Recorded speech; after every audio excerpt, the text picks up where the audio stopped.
35,000 feet above the Sea of Japan.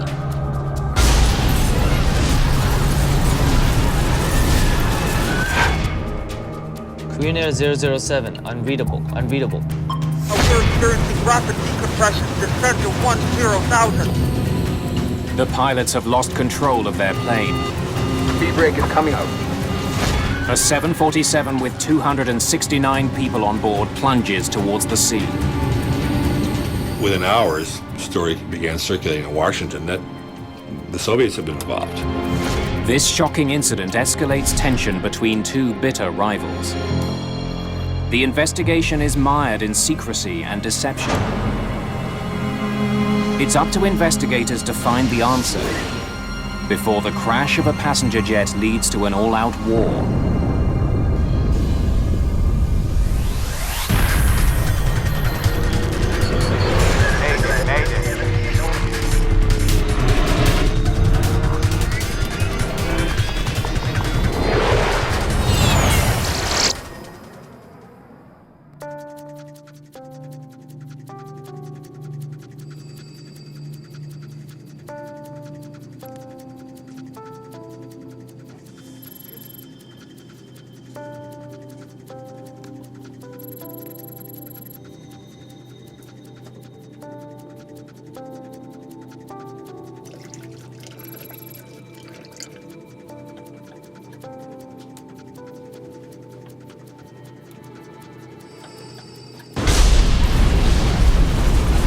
Emergency descent.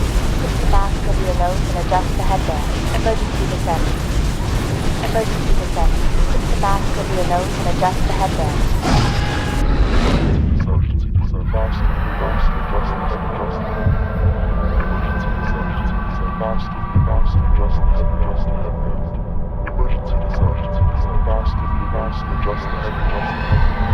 Emergency descent. Put the mask over your nose and adjust the headband. Emergency descent. Put the mask over your nose and adjust the headband. It's just after 2 in the morning aboard KAL Flight 007. Korean Air 007, position over Nippy, estimating NOCA 1826132.0. After a brief layover in Anchorage, a Korean Airlines 747 is on its way to Seoul. The marathon flight originated in New York 13 hours ago. Captain Chun Byung-in has nearly 11 years' experience flying for Korean Airlines. Before that, he served 10 years in the Korean Air Force. This leg of the flight is a 6,100-kilometer journey over the North Pacific. Once the plane is in the air, there is very little for the pilots to do. Ladies and gentlemen, we'll soon be serving breakfast before we land in Kimpo, which will be in about 3 hours.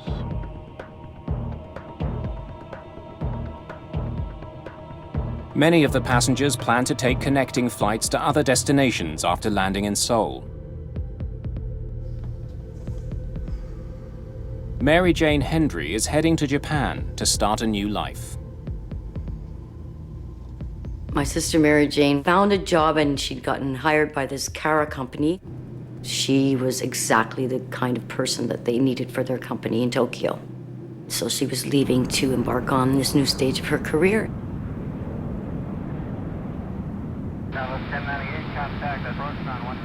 Just 15 minutes behind them is the plane's sister flight, KAL 015.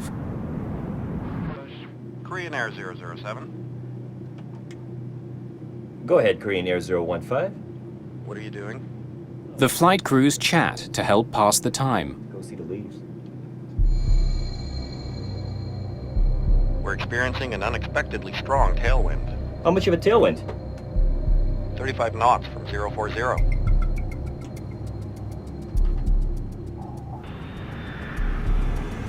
In an effort to conserve fuel, the crew decides to take the plane to a higher altitude.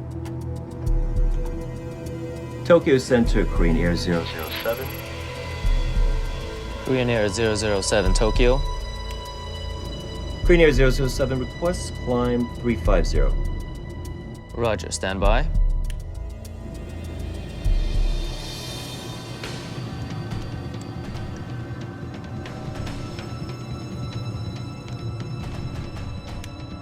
Korean Air 007, climb and maintain flight level 350. Roger, Korean Air 007, climb and maintain flight level 350.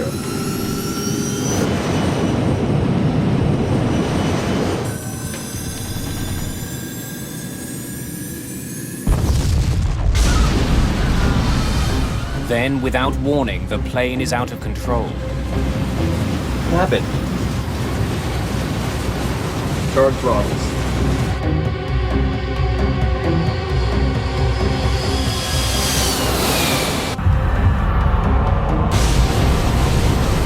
Landing gear.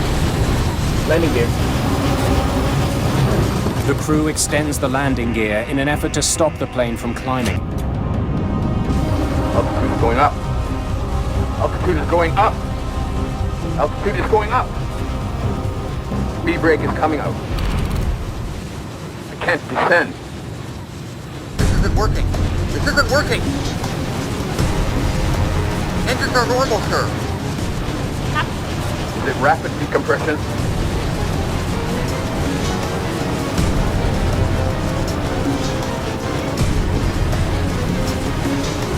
Tokyo Center, Korean Air 007.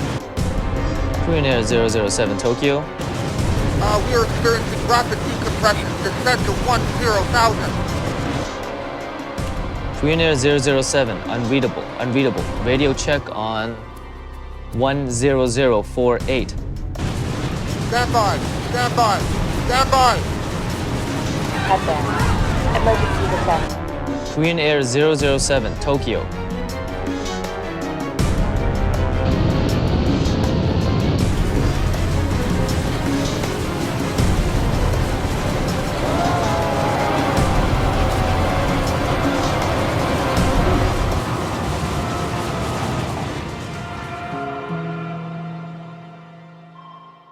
Korean Airlines Flight 007 and all 269 people on board have vanished. Korean Air 015, would you attempt to contact Korean Air 007, please, and relay position? All efforts to contact the flight have failed. Tokyo makes calls to other radar stations in Japan and Korea. I cannot contact Korean Air 007. A call is even made to a radar facility in the Soviet Union.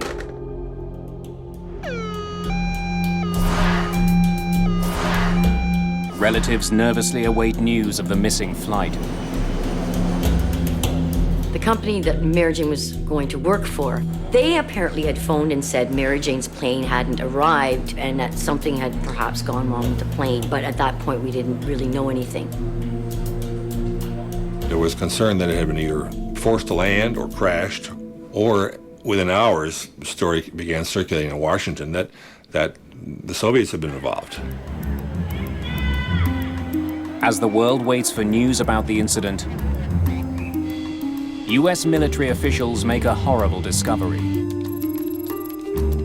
At a top-secret surveillance facility, they've been monitoring Soviet transmissions. It appears the unthinkable has happened. At the time of the flight's disappearance, US soldiers heard what they thought was a routine Soviet training mission.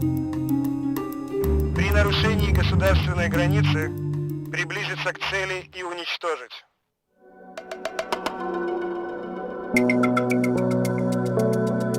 It doesn't seem possible that the Soviets would actually shoot down a passenger plane. But American officials have little doubt. The next morning, US Secretary of State George Shultz delivers an unusually blunt statement. The United States reacts with revulsion to this attack. Loss of life appears to be heavy. We can see no excuse whatsoever for this appalling act. It couldn't be. It couldn't be. How could they all just perish? What do you mean? There must have been a reason. 1983 is the height of the Cold War. Russia and much of Eastern Europe are united by communist ideology. Ruled with an iron fist, the Soviet Union is locked in a bitter political struggle with the West. Relations were bad, but no one really knew how bad, how dangerously bad they were.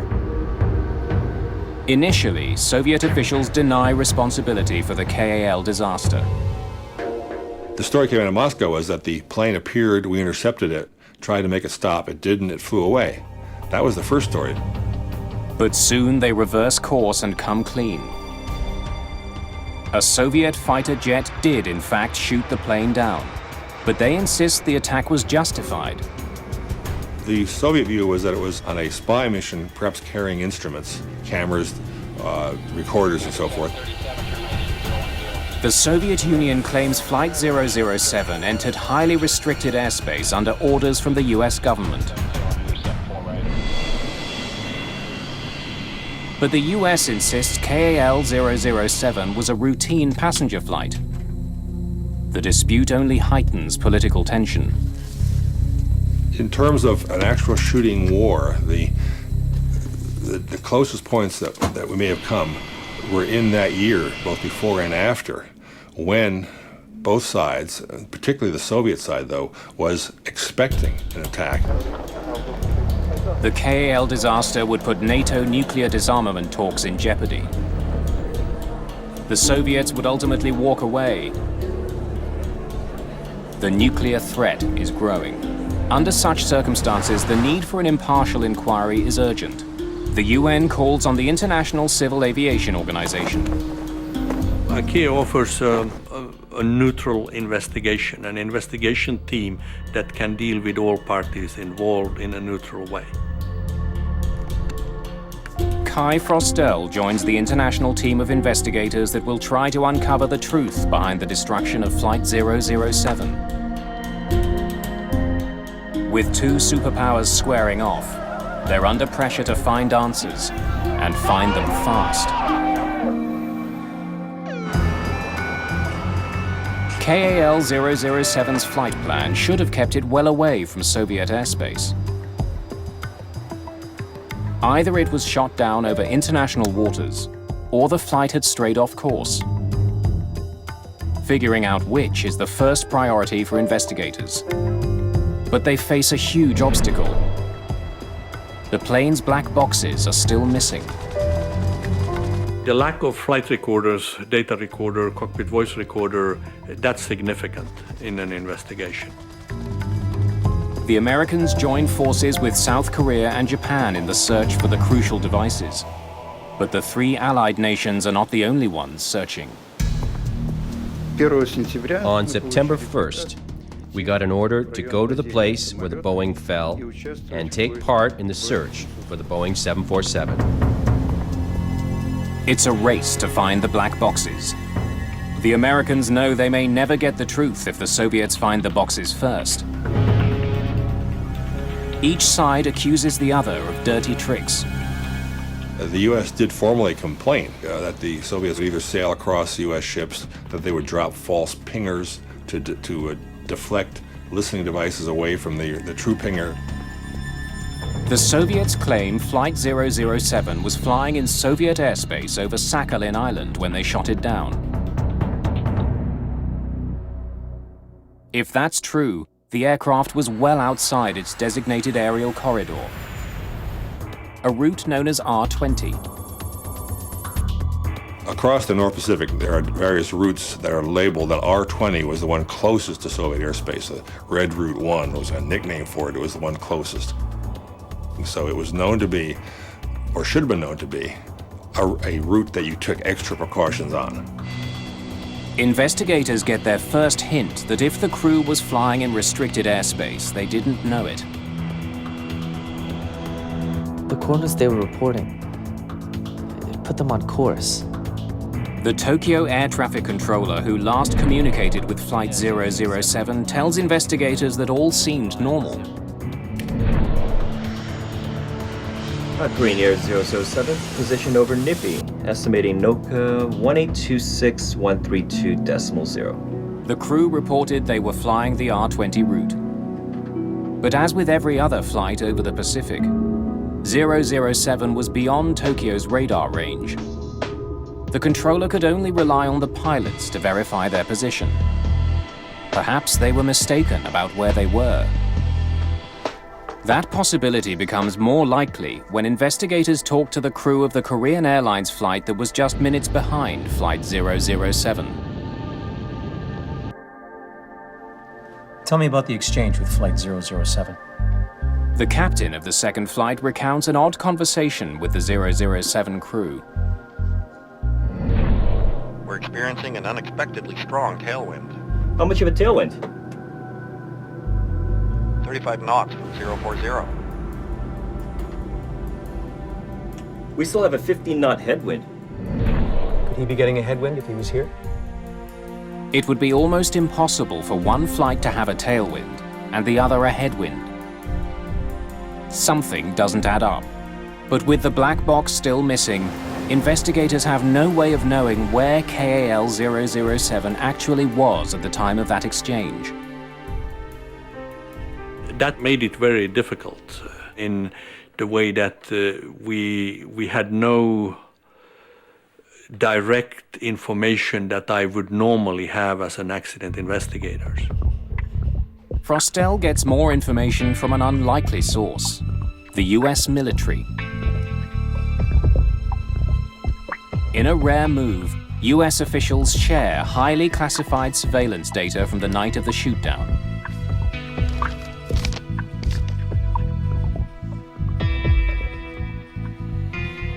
A top-secret technology called passive radar can track the movements of every military and civilian plane around the globe. What it reveals about KAL 007 is stunning. The plane was way off course.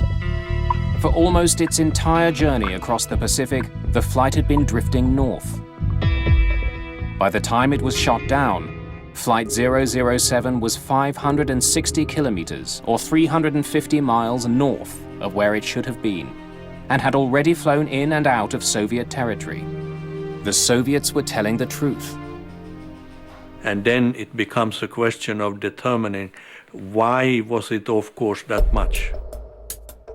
To find the answer, investigators turned their attention to the navigation system on board the 747. It's called INS, the Inertial Navigation System. The INS that was used on this airliner, like most in that time period, had an accuracy about half a mile of drift per hour. Very accurate. It would get you where you wanted to be. The system relies on coordinates, or waypoints, entered into the flight controller. The way it works is that there is 9 waypoints that you put in. That's the way you program it. 59 degrees, 18.0 north. Waypoints are essentially GPS coordinates that also have one-word names, like Bethel, Neva, or Nippy. Flight 007's INS should have been programmed to find and follow those electronic guideposts to Seoul. 18.0 north. At 8:49, turn left heading 270. Perhaps there was some last-minute change in the flight plan. Kai Frostell listens to the pre-flight conversation between the crew and the tower in Alaska. Net at 473, turn right. Korean Air 007, climb and maintain flight level 310. Net at 473, turn right heading 07. It was total routine from the beginning to the end. There was nothing exceptional with the takeoff or the taxiing to position, the preparation for the flight. After leaving Anchorage, the 747 flew out over the Pacific just as planned. But it never made it to the first waypoint. Instead, it drifted off course for more than 5 hours. Hope of uncovering the reasons why begins to fade. A 10-week effort to recover the flight recorders has turned up nothing. The search is called off. The actual aircraft, where it was and how many pieces it was, remained unknown. With the investigation stalled, Frostell turns to the plane's manufacturers. The US and Boeing offered to simulate the route that we knew Korean 007 had flown. We went over to Boeing in Seattle and Boeing carried out the simulation. Waypoint number 2. 59 degrees, 18. Retracing Flight 007's steps in a simulator leaves them with a few possibilities. One is that a mistake was made while entering the coordinates into the INS.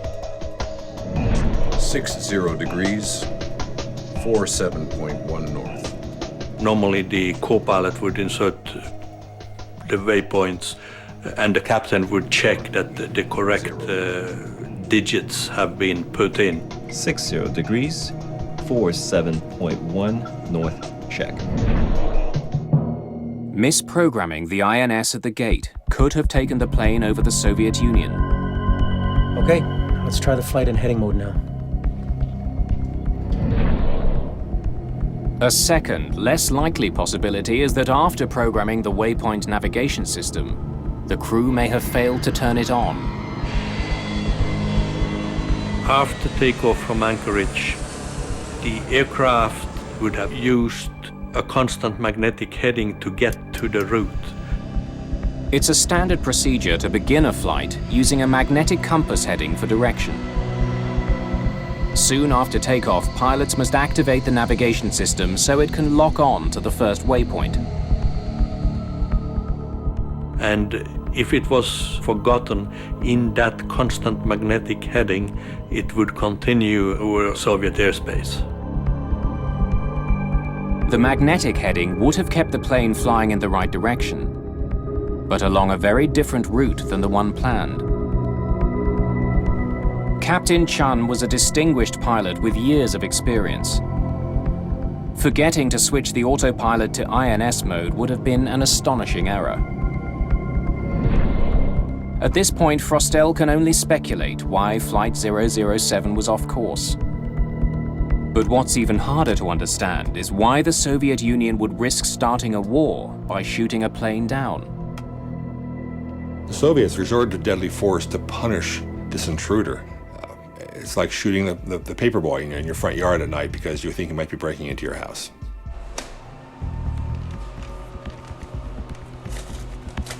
What could prompt such a response from the Soviets? Investigators get their answer from the US military. Though Flight 007 may not have been on a spy mission that night, another plane was, a US Air Force RC-135. They were tracking an RC-135, which was doing very, very slow figure eights off the coast with its own listening devices, waiting for a Soviet missile test. The spy plane was near the Soviet border in the path of the KAL jetliner. When their paths crossed, the two planes may have been indistinguishable on Soviet radar. When 007 came in over Soviet airspace, the Soviet Union assumed it's an RC-135. Along came this intruder, and they just fell into the patterns that they had prepared in advance for such an intruder. On violation of state border, approach target and destroy. But disturbing questions remain. Did the fighter pilot get close enough to see the target with his own eyes? Did he know it was a passenger jet?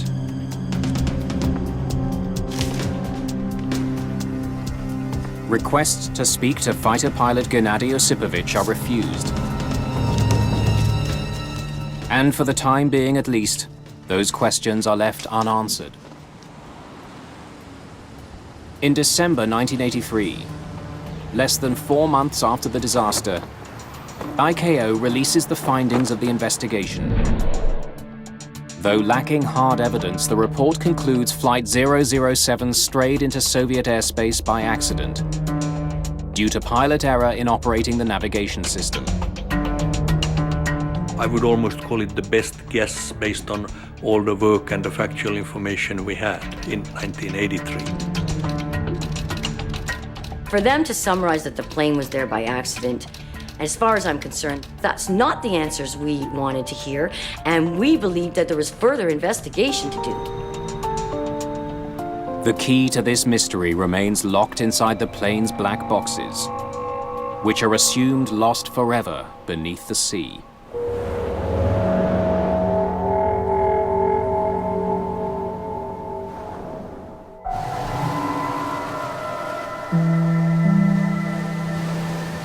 In the months following the KAL disaster, unidentifiable human remains wash ashore in northern Japan. Small pieces of wreckage are also found. Investigators have no doubt that the plane was completely destroyed. We don't know where their bodies lie. There was clothing that washed up on the shore, her ID washed up on the shore of Japan. Of course, getting that ID back was at least we had something. Like the victims' families, investigators have no clear idea where Flight 007 went down. But there are some people who do.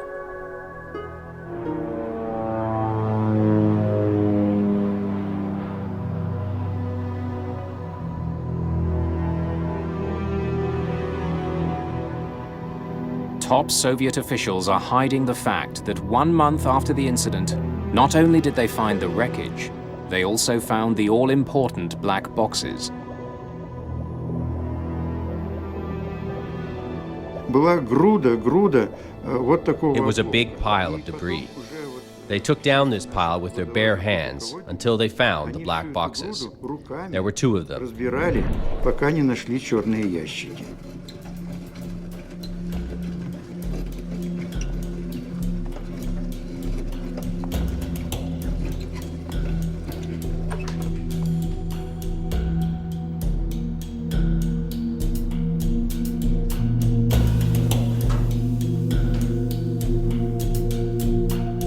But the Soviets keep the boxes to themselves. The information is kept locked away.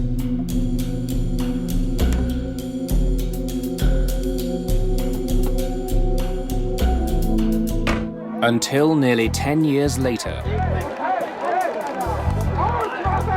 After the turn of the decade brings a jubilant end to the Cold War, Glasnost ushers in a new spirit of openness in Russia.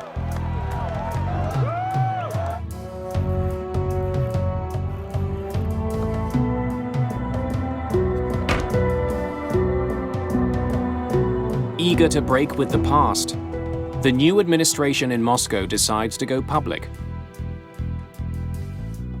The actual unveiling of the data recorders and black boxes was a total surprise.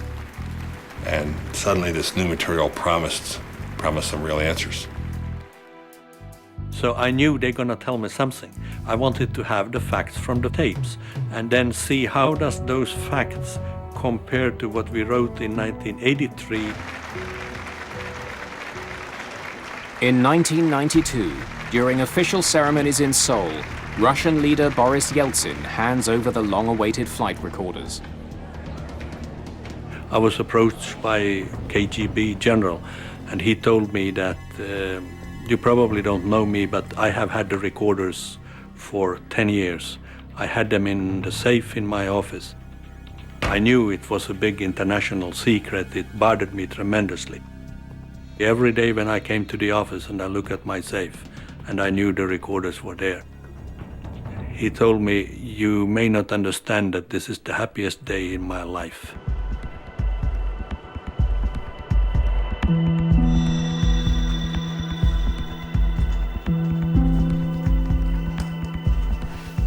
Kai Frostel is asked to lead the new team of investigators based in Paris. And as a clear indication that the times have changed, Vladimir Kaufman, a Russian avionics expert, joins the team. Он, так сказать, ничем особо не выделялся. At the time, I was working at the Civil Institute of Aviation and was an air crash investigator. This was an international investigation of a very high level. Очень высокого уровня.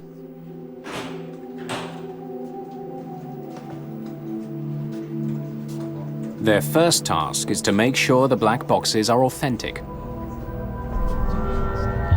There was a high suspicion in a lot of quarters that the Russians or the Soviets had tampered with the tapes or had made bogus tapes. And so we had to 110% validate the authenticity of the tape.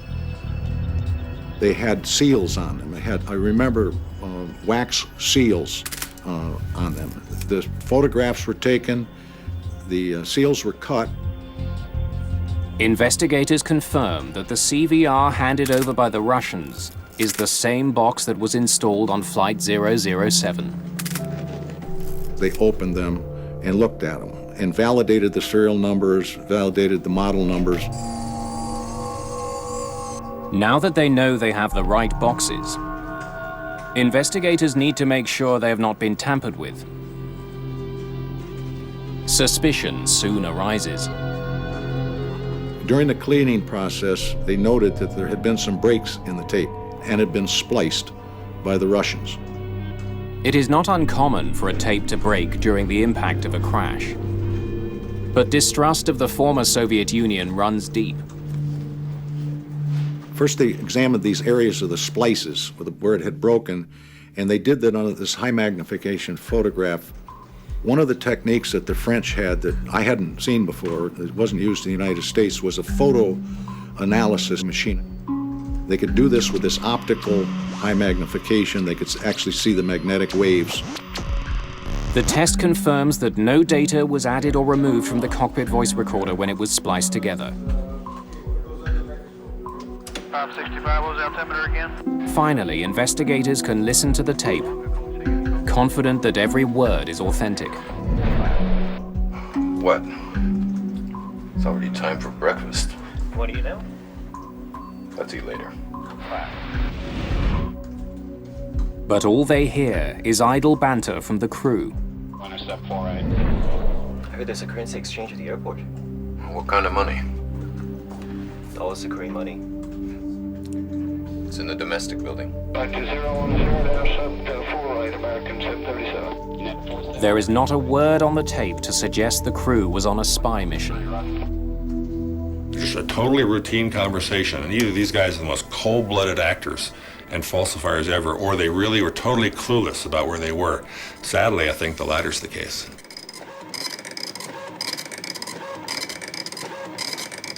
It seems unlikely that KAL-007 was on a spy mission, but it was caught flying over Soviet territory. Investigators have long suspected that the crew either misprogrammed their navigation system or left it in the wrong mode, set on constant magnetic heading. The flight data recorder finally provides the definitive answer. The data revealed that the aircraft was on constant magnetic heading from soon after takeoff from Anchorage to the end. There was no deviation whatsoever in the magnetic heading. The crew of KAL-007 never activated the waypoint navigation system. Gear up. Landing gear up. Now passing 500. It seems they simply forgot a basic step in their standard flight procedure. The INS was functioning properly, had been loaded properly, and was counting along the route where it was thought it was supposed to be. But the autopilot was not following the INS commands. Instead, it was following a compass mode. So it's only telling them where they're supposed to be. Investigators learned that even though the plane was following a compass heading and not the waypoints, the computer would have continued to display their intended waypoints even though the plane was nowhere near them. Korean Air 007, position over Nippy, estimating NOCA 1826132.0. This may explain why the crew never noticed their mistake. The crew also didn't notice a key indication that they were badly off course. We're experiencing an unexpectedly strong tailwind. How much of a tailwind? 35 knots from 040. The fact that they were experiencing completely different weather patterns to a plane supposedly minutes behind them should have alerted them to the problem. Now, there's a point where you see him teetering on the brink of realizing something is horribly wrong. He's talking to the pilot behind him, and the winds are almost 180 degrees apart, and there's a pause, and Chun is somewhere in his mind, as he's a pilot, and he has the instinct, this is odd. Is it a clue to something I should look into? And he doesn't. And at that point, he might as well pull the gun out and put it to his head. It was human error. A complacent crew in the middle of the night had their flight computer on the wrong setting, and then didn't notice they were straying off course. Everybody makes mistakes sooner or later. Good pilots make mistakes. Not so good pilot makes mistakes. We're all making mistakes.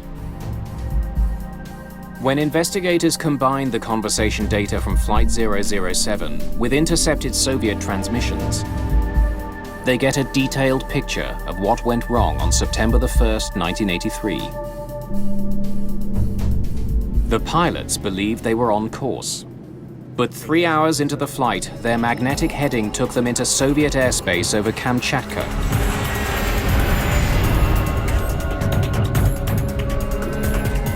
The Soviet military had been tracking a US reconnaissance plane. Там американский самолет-разведчик. There was a real American spy plane. It was there. There were two planes that looked alike. When KAL penetrated the border, the perception was that this was the plane.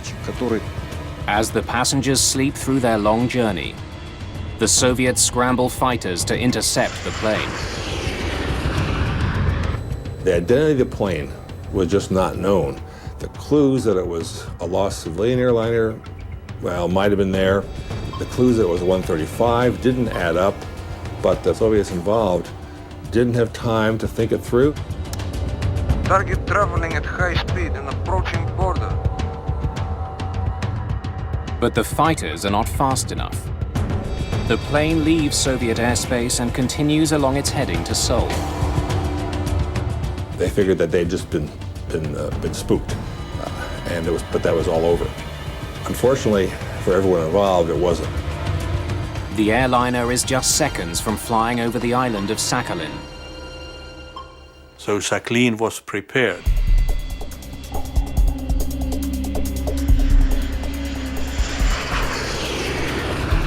KAL Flight 007 enters Soviet airspace for the second time. Ladies and gentlemen, we'll soon be serving breakfast before we land in Kimpo, which will be in about 3 hours. Target traveling at high speed and approaching border. Target is on your heading. I can see it both visually and on the screen.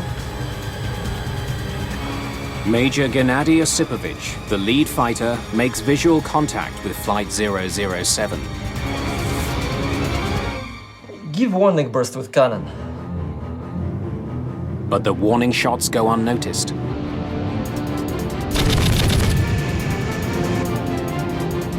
Take up position for attack.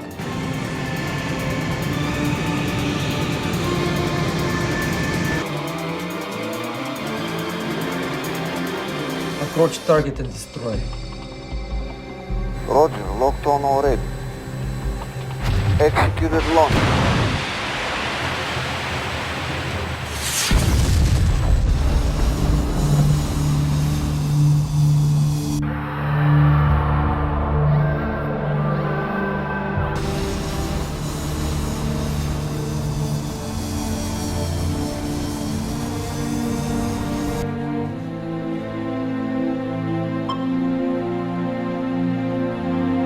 Target is destroyed. The fighter pilot believed the 747 was an enemy spy plane. It takes nearly a decade after he shot down KAL 007 for that pilot to tell his side of the story.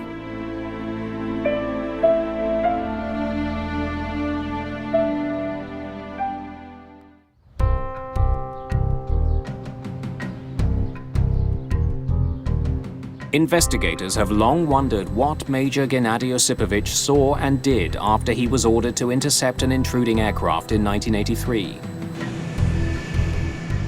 after nearly 10 years and the collapse of the communist regime, he finally tells his side of the story. I saw the plane. It did look like a civilian plane because there was a flashing light on its tail and one on the top. But you can disguise any plane like this. You can put a flashing light on and you've got a civilian plane. So I did not have any thoughts about this. Give warning burst with cannon.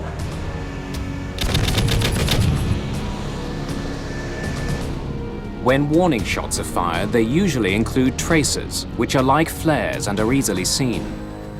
However, Osipovich had no tracers loaded in his cannon. They're supposed to load tracers, just no one had shipped them any for the last 6 months, so they weren't there.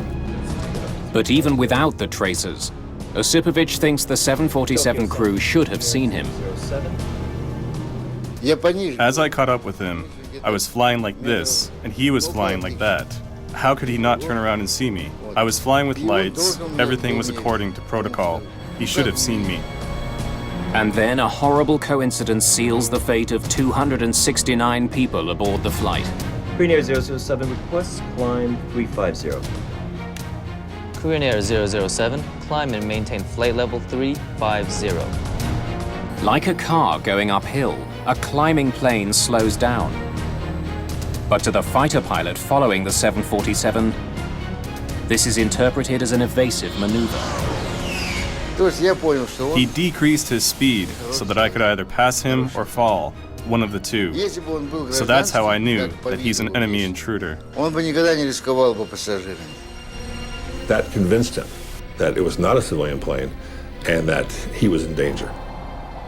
My only thought was to catch and stop.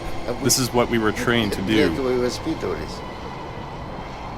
I fell a little behind him and banked down, made a snake maneuver, put some distance between us, because otherwise the rockets would not have locked on. He's running out of time because the airliner was approaching international waters. Take up position for attack. Roger, locked on already. Executed lock. Osipovich fires 2 air-to-air missiles. They travel 2,000 kilometers an hour towards the jetliner. One of them explodes near the tail, damaging vital controls and hydraulic lines. The warhead also tears a hole in the fuselage, causing a rapid decompression in the cabin. I saw the first explosion right under the tail, and that's it. The lights of the trespasser went out, and I went home. Emergency descent. Put the mask over your nose and adjust the headband. Emergency descent. Put the mask over your nose and adjust the headband. In the time that they lost pressurization to a certain point indicated that the hole would have been approximately 1.75 square feet. The crew managed to fly the crippled plane for several minutes. Immediately after the missile impact, the aircraft climbed to flight level 380, and then it descended about 5,000 feet per minute.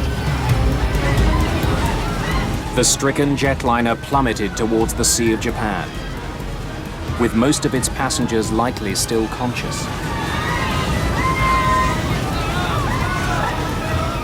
And that's when the recording stops.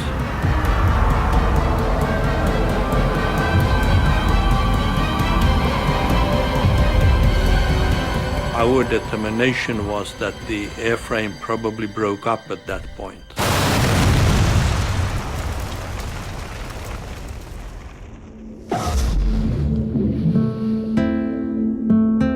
To this day, Gennady Osipovich is convinced he shot down a spy plane.